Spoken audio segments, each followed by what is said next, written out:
Hello, I'm Marcia Kavanaugh. Thanks so much for joining us. Well, in the future, locals argue about Tom Benson's teams. It will no longer be in smoke-filled bar rooms. There may still be the arguing, but not the smoke, now that the City Council has voted to clear the air.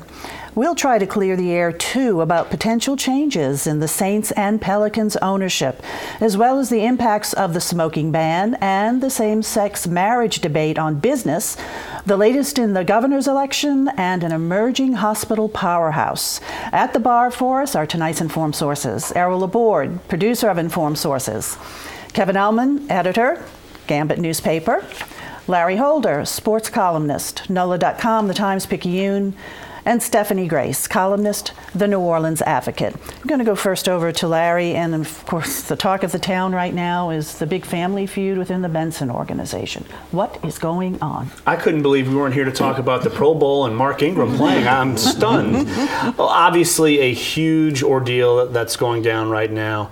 Of course, Wednesday, Tom Benson shifts the ownership over to his wife, Gayle, which is a stark contrast from what the plan was for years to give it, the majority of the shares to Rita Benson LeBlanc, Renee LeBlanc, his daughter, and Ryan Benson, his grandson. And so it's really something that, to me, honestly, I figured this would come to a head at some point. And to me, this happened a couple of years ago, where you saw some indications where maybe they didn't totally trust Rita, who was supposed to be the next figurehead of the organization. And it's where they told her to basically go away for a few months. They reduced her role. And then one really interesting thing that actually occurred with Sean Payton and his contract. Back in 2011 in September, they gave him a huge contract extension, submitted it to the league, and the league voided it. Why did the league void it? Because there was a clause in there that tied Mickey Loomis's employment with the Saints to to the contract. So when Rita would take over, if Rita decided she didn't like Mickey anymore, fired him, or if he walked away from the job, Sean could leave, and just with no repercussions. Now, the league did not accept this contract, but here's the thing: Tom Benson signed off on it. So to me, that started showing some cracks, and yet he still went forward with the plan, figuring maybe things would pan out. And now, look, there's a lot of chatter about what happened behind the scenes, if there was some strife within the organization, within Gayle and Rita's relationship. I'm assuming that had to have happened, otherwise this doesn't happen. But look, this is the very beginning, and then of course the Benson side of the family, now they're suing and trying to get their shares back, and basically saying they're trying to argue that Tom Benson is not equipped to make this decision. He's living on a diet of candy and soda and red wine and ice cream, they're accusing, and that he doesn't know the president, he thinks he's Harry Truman. So this is going to get very ugly. It's already starting to get ugly. It's been ugly behind the scenes for a while now. Now it's starting to get public. And if this goes to court, which undoubtedly if they settle, that's one thing. But this is going to go to court, and this could take years. But the Bensons, Renee Benson, I should say Rita Benson LeBlanc, and Renee LeBlanc, is that her last name? Renee Benson, excuse me. Yeah, that's Tom's daughter. Right, yes. And she goes by Benson. And then Ryan LeBlanc. And Rita and Ryan are Renee's children, grandchildren of Tom Benson. They have filed suit, right? Right, because they're the three who were within the trust. And that trust is going to be one of their hammering points in court. Look, you were given us this trust. We were given the majority of basically the ownership of the team. They weren't going to be sole owners, but they would have, the three of them combined would have the majority, and they essentially, yes, of both teams, Benson Tower, the automobile dealerships, basically the entire Benson empire. And now he's basically trying to take all of it away, anything that was connected to those three, and give it to Gayle, which this is, like I said, we're at the very beginning of this whole controversy. What this reminded me of is that, remember a few years ago after the last Mike Ditka season, when they only won one game under Ditka, and Vincent Reyna said in the newspaper apologizing, then the next day after the season, he fired everybody. I mean, he fired all the coaches. He fired the dog that went to pick up the tea and everything, all that. Yeah, Fetch Monster. Yeah, he fired Fetch Monster. I mean, he fired the ticket agents and everything. I remember that day thinking, Tom Benson must be the loneliest man in the world today. Here he is. He had the worst team in the league. He's just fired everybody. Everyone on TV is ridiculing him. Buddy Laborde was all over him. But yet he did it. I mean, he made this move. He made this dramatic move, and then out of that came something good. I mean, over a few years, something built, and essentially he fired his family. Now, I don't think it's a real intimate family that he had. This sort of. Well, he said he didn't want to see them anymore personally. It's sort of a far-flung sort of family, but it kind of reminded me about that, and we've seen him before, just making this dramatic move and just say, I'm going to rebuild. So right now, as it stands, Mr. Benson has established a new trust, right, in the name of his wife, and he wants to transfer the assets. Nothing has been transferred yet. No, he's only made. He wants to. Right, he's made both leagues aware that he wants to transfer ownership. That has to go through a vote in the league, and of course, you've got to get that. Look, this is going to be in court too. So the owners in both the NFL and the NBA both have to approve of this. And then you're going to have the legal battles as well. So as of right now, here's the funny thing. As of right now, Rita Benson has been fired. She was fired effective December 26th. Human Resources delivered a paper to her, said, look, you're fired. Took away her car, took away her cell phone. And so, but right now, even though she's fired, technically as of this moment, the team is still going to her, but that's why Benson, they're just starting the process to make this happen. So there's still a lot of hoops to jump through. And there's an issue with the trust, too, that in order to remove these assets from the trust, they would have to replace them with assets of similar value, and there's a question of whether those exist, what the value is. And that's another whole big legal mess. Right, that's the big linchpin to me, the irrevocable trust. Right. That means you can't make a move unless the beneficiaries agree, and I don't think they're going to agree to say, no, you're going to take this away from us. So that is a big point. But here's the thing.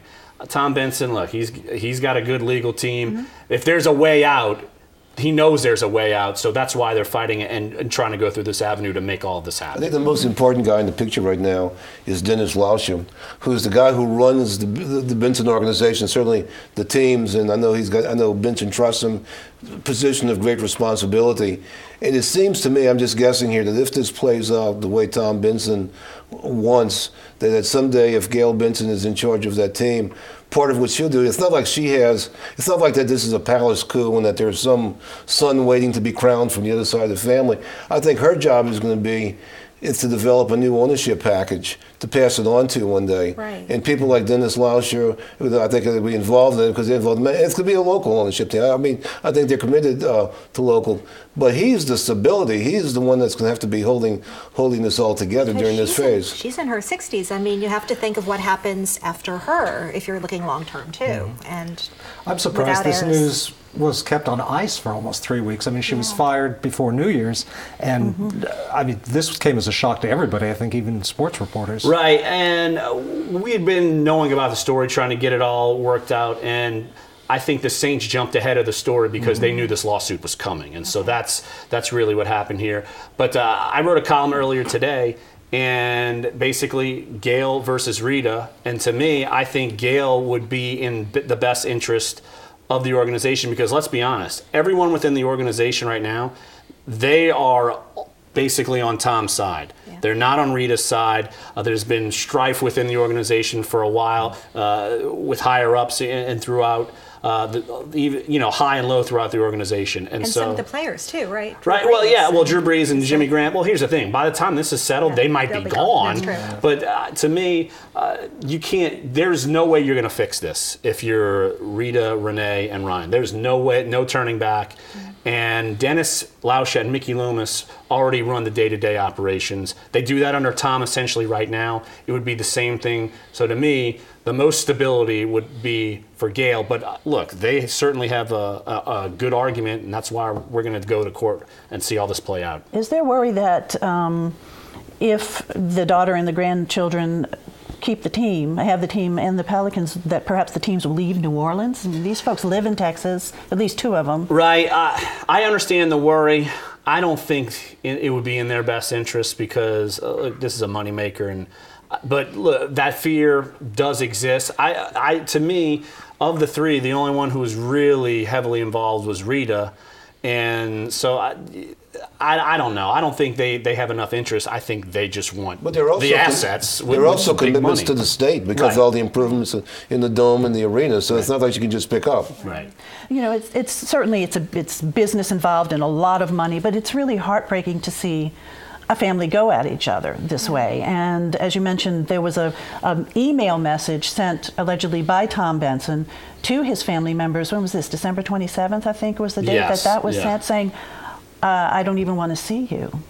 Well, look, we saw this, and Errol alluded to it earlier in the show. When around the Ditka era, he did the same thing. Look, it's his universe, and you're living in it, and so if he doesn't like what's going on, and if you're disrespecting what he's doing or the people he absolutely trusts and values, he's going to cut you off. It doesn't matter. We've seen it once, and we're seeing it again. One of the Ditka staff was Danny Abramowitz, who was one of the Saints' first heroes. He was fired too. He went out with Fetch Monster. So I mean, one interesting thing is Rita, in addition to the team, she's been such a public figure in kind of the city's civic life, business community. I mean, it's going to be a real void if she's not here anymore, I think. And my thought is she had to have done plenty to make this happen. Plenty of bad things that we don't know behind the scenes because they pumped her up so much, nationally, internationally, and for them to really kind of scale her back and now pull the rug out from under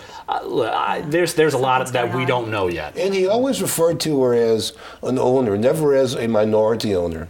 And that's a distinction a lot of majority owners want to have made, that they want to say, I'm the majority owner, you're the minority owner. Well, in his eyes, obviously that wasn't the case because he fired her. Yeah. So you can't exactly fire your co-owner. So it's a crazy situation. But in public, she was always referred to as an owner, as though she was equal to Benson. Right. Also, in the suit filed by the family, they are challenging the competency of Mr. Benson. There was a video of him today as he and his wife Gayle were driving into the Saints facility on Airline Drive. Did you see that video? Have you seen it? Yeah, it was on Fox 8, and of course he didn't mention anything about the lawsuit. No. They're not going to, and even in his press release yesterday, they said we're not going to, and no one within the organization is going to comment publicly.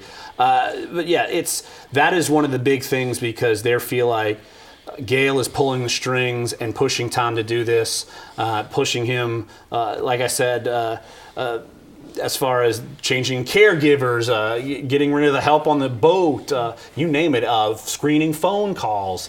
And they feel like she is the one who is facilitating this move and pushing him to do it because they don't feel like he is of sound mind. Now that is extremely difficult to prove in court. I think that is going to be one of their biggest hurdles that they're going to have to deal with. Just real quick, when's the last time you personally interacted with Mr. Benson? Last time I interviewed him was about a year ago. It was the March owners meetings. And he actually was great. It'd been a long time, honestly, since I had that good of an interview with him.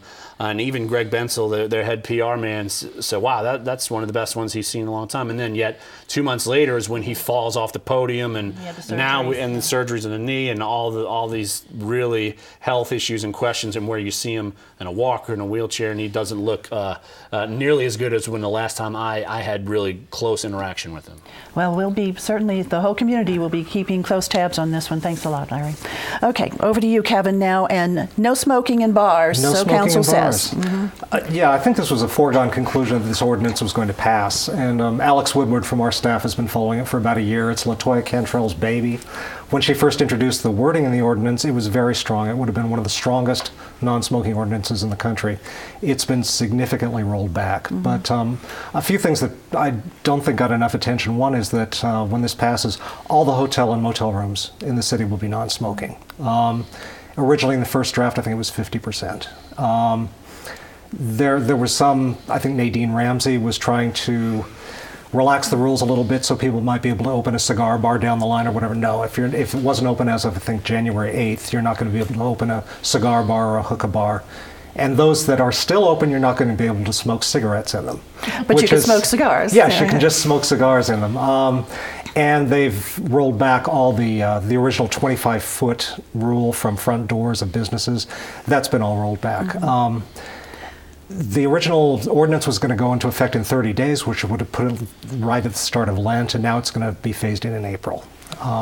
There's still some questions that I have. One big one is whether this is going to create some nuisance bars. Unlike LA or New York, we have a lot of bars that are in people's neighborhoods, and somebody's sleeping 20 feet away from a bar. They might have been a good neighbor up till now, but I'm not sure what that's going to be like if there are people outside smoking at 1:30 in the morning. That's a good point. And I don't think that was significantly addressed there. But I did find it significant that it was passed unanimously. And we'd heard that it was going to be 5-2 or 6-1, but they all went in for it. We are seeing an increasing outside scene now, outside of bars, of people out there. They have picnic tables, and so that's developing. It's not necessarily next to somebody's house, but I guess that's a result of this. I think so. I mean, LaToya's first ordinance actually would forbid people from smoking on restaurant patios, which is why many of them put in the patios. So you can see this has been relaxed quite a bit. Who's going to enforce this? They had talked about NOPD, then it was the NOLA patrol in the French Quarter they're forming now. That was dropped at Councilman Jason Williams' suggestion, and now it's going to be the responsibility of the health department. And I guess if you see someone smoking in a bar, you're supposed to call 311. I don't know how well that's going to work practically. And what is the penalty if you are smoking in a bar? And who gets penalized, the smoker or the bar owner or both? Or could be both. The bartender? It could be both. The enforcement is not going to be on the bartenders, I understand. It's going to be on the bar owner, the bar manager. But if you're caught smoking in a bar, it's $50 for the first offense. The onus is really on the bar operator, though, because they could start taking a look at your licenses. So. And hotel rooms. You say that you know it's all in hotels too, right? Where there's just no smoking. So how could that possibly be enforced? Really, hotel security? Well, there's already most hotel rooms I think in the city are non-smoking now, and they usually when you check in, you get a sign saying that if they smell smoke in your room, you'll have a $250, $300 fine to get it clean. So it's up to the business. It's up to the business. The way they enforce it is that they have your credit card. Yeah. And so after you leave, if they go in and they smell smoke, then they're going to deduct that from your credit card. Right. Okay, thanks a lot, Kevin. Let's go move on now to politics. And we have a governor's race, but also we have a governor who went across the pond and made some news. He did. That seemed to be part of his goal, to make news, and he certainly did that. If part of his goal was to prove that he could play on the big stage, the international stage, maybe he didn't do so well. He, of course, went abroad. Bobby Jindal went abroad to Europe for a week on an economic development trip for the state / political trip. Shared the costs. Clearly the attention was on this speech he gave in London on Monday, which he, leaked to the national political press. I mean, he really tried to get a lot of play on it, and what he did is he really used some very strong language about what he called radical Islam, and talked about areas in Europe. Of course, this is all in light of what happened in Paris recently. Of these no-go zones, alleged no-go zones that are these kind of Muslim enclaves that supposedly have unofficial Sharia law where police don't go and women without veils are afraid to go. And this has been a really controversial subject in Europe. And one of the things that kind of led up to this is Fox News had done some reports on this topic and really alleged that these zones existed pretty widely. And they were forced to retract it and apologize for it. And that's not something you really hear from Fox News very often. With David Cameron, Prime Minister, calling him complete idiot. Yeah. Didn't call Jindal. Not Jindal. No, on Fox News. Yeah. But And the person who was on Fox News. So Jindal's speech was on Monday. He had leaked these copies. He had leaked the statements before that. So kind of over the weekend, this thing started to blow up, and you were waiting to see, was he going to go or was he going to pull back? And he went. He went all the way in, and he again got a lot of pushback on CNN and some print press. But he's standing by it. But he's standing by it, and he's using it to say, you people just don't want to deal with it. Look at the liberals don't want to. He's using it to really blow himself up and position himself as a truth teller. He's saying now that it may be coming to America. I mean, he's tripled down on this. Yeah, he really has. And he's also trying to raise money off of it. He has a petition drive saying, the liberal media is picking on Bobby Jindal, send $5. Right. I should say this all comes at a week when he's making some other steps towards building this presidential campaign that we all think is coming. Prayer rally tomorrow. That is the similar rally to what Rick Perry used to launch his campaign 4 years ago. He set up a PAC this week with Bob Livingston, the former Monterey congressman. Yeah, a super PAC with Bob Livingston as the chairman. Bob Livingston, now one of the most successful lobbyist in Washington, on top of his own PAC and his think tank and all this other stuff that's happening. I've got to get you to move on to governor's race really quickly because we're running out of time. Meanwhile, we had the first gubernatorial forum to replace him, and the contrast could not have been starker. Very strong field. Senator David Vitter, Lieutenant Governor Jay Darden, State Rep John Bell Edwards, Public Service Commissioner Scott Angel. It was before an industry group. And it was really about money. It was really very much in the weeds of how we fix the very big financial problems the state is facing. And again, it's interesting to see these guys really getting into the weeds and dealing with it while Bobby Jindal is off doing his thing. Yeah, and not in Louisiana dealing with the deficit here. And not talking about Louisiana. And all four men said that they were going to. All four men, I think, said that they would call a special session in 2016 to deal with the deficit. Yeah. Okay, guys, thanks a lot. I'm going to go over to Errol now. Let's talk about West Jefferson Hospital. Might be getting a new manager finally. And nevertheless, one way that the state is changing, and by the Jindal eras, it used to be, Louisiana had this big system of state-run or parish-run hospitals. Now you're seeing fewer of those, and we see another example that there's been an effort to privatize the two big hospitals in Jefferson Parish. It's going on for a couple of years. It's been a little bit more bumpy than I think people envision. You're also seeing a couple of key players, as Oxner, which has always been there and probably always will be a key player. But LCMC, which is a group that out of Beth Enough Operating Children's Hospital, has come in and they operate Toro Hospital. They're going to operate the new hospital on Canal Street, not the Veterans Hospital, but the other one, as well as the Intermote Hotel.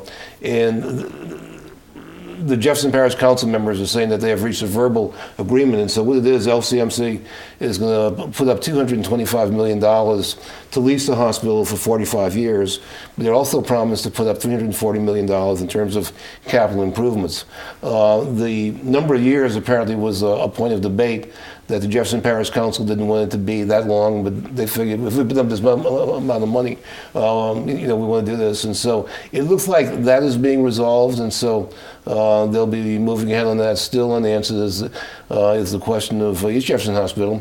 And some of the early people who put in bids aren't even there anymore, right. So I don't even know who's playing the game there. There are rumors that HCA may be coming back. That's the private entity that was looking at both hospitals out of Tennessee. They run the Tulane Hospital.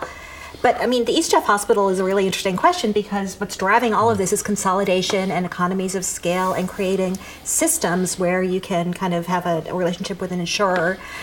East Jeff's by itself now.